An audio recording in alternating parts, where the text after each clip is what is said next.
Choisis la vie.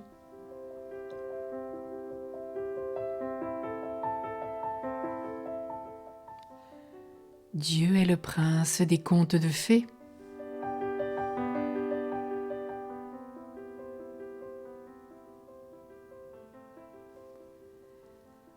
Le prince dans les contes de fées, c'est celui qui reconnaît la princesse au-delà des apparences, Cendrillon la servante, ou des protections psychiques, peau d'âne qui cache sa féminité sous une peau d'animal. La princesse, c'est toi, c'est moi, que je sois homme ou femme. Le prince, c'est Jésus.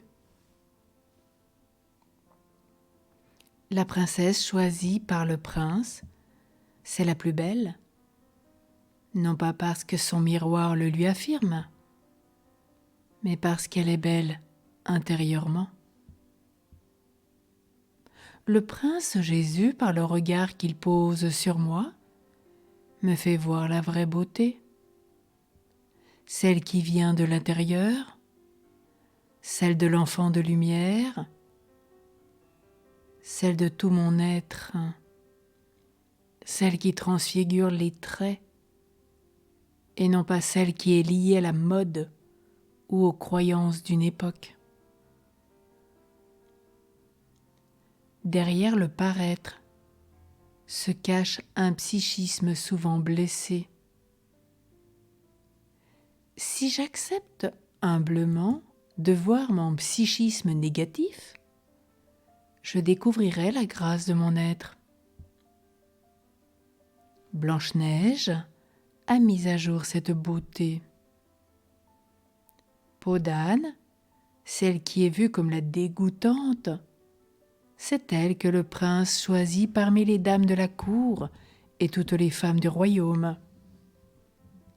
Il la reconnaît comme la plus simple. C'est elle qui a le plus petit doigt, tout comme Cendrillon avait le plus petit pied. Elle est petite au sens spirituel du terme. Le conte d'Andersen, La princesse au petit pois, que nous avons déjà traité, nous révèle à quel point notre être intérieur est sensible, fin, délicat. Dans cette histoire, le fils du roi veut savoir si la jeune fille recueillie à la cour est bien une princesse comme elle le prétend. Et pour en avoir la preuve, la reine dépose dans le lit de la princesse un petit pois au-dessus duquel elle entasse 20 matelas et encore 20 édredons superposés. Au matin, on demande à la princesse si elle a bien dormi.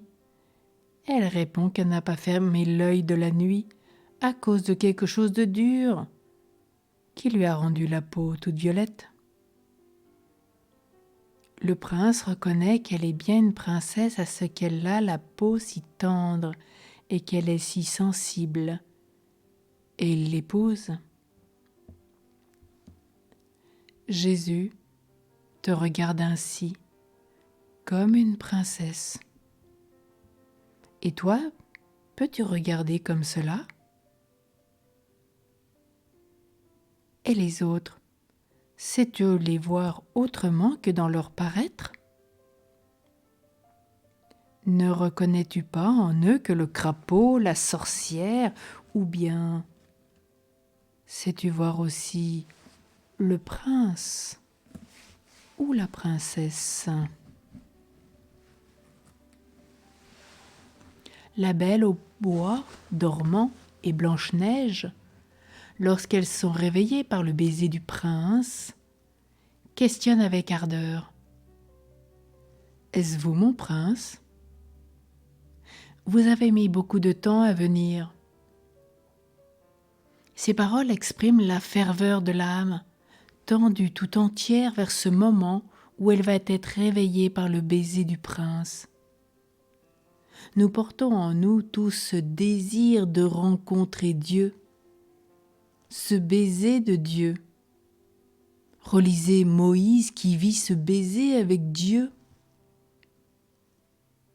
Les héroïnes des contes de fées montrent que la réalisation de leur vie, la rencontre d'amour avec le prince, est inscrite en elles dès le début du conte, comme elle l'est en nous dès le début de notre vie. Ainsi, dans le film de Walt Disney, Blanche-Neige chante « Un jour, mon prince viendra ». Les contes commencent bien. Le héros ou l'héroïne est fils ou fille de roi et de reine et semble promis à un avenir radieux. Et puis tout se gâte. Les parents meurent, d'autres vont s'occuper de lui ou d'elle et le rejeter, le persécuter.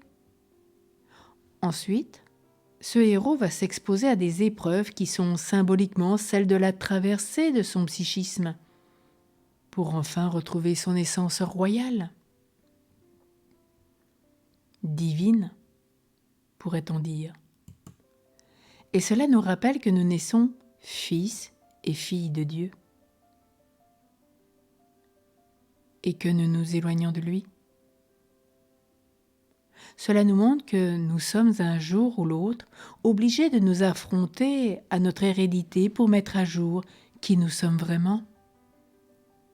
Ces retrouvailles avec nous-mêmes peuvent être l'occasion de rechoisir cette parenté divine qui transfigurera notre personnalité psychique.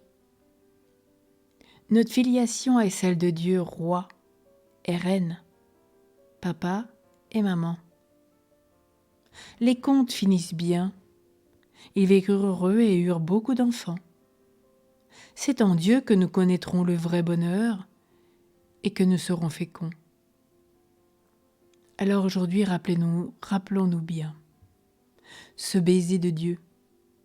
Relisons Moïse, relisons tout le cantique des cantiques. Je rappelle le verset principal de la Bible, le verset du milieu, c'est Cantique des cantiques, chapitre 1, verset 2, qu'il me baise des baisers de sa bouche. Relisons ce cantique de cantiques, c'est cet élan amoureux de l'âme avec Dieu. Nous aussi, nous naissons rois et reines.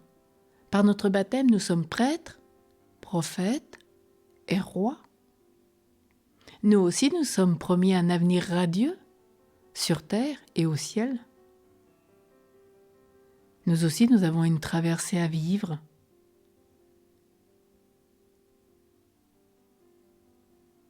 Nous naissons fils et filles de Dieu. Nous avons une hérédité en Dieu. Quelle filiation! Fils dans le Fils, dit saint Paul. Oui, notre filiation est celle de Dieu, roi et reine. Et de ce fait, nous connaissons et nous connaîtrons le vrai bonheur et nous serons féconds au ciel, mais déjà sur terre. La fécondité dans la filiation divine se vit ici et maintenant.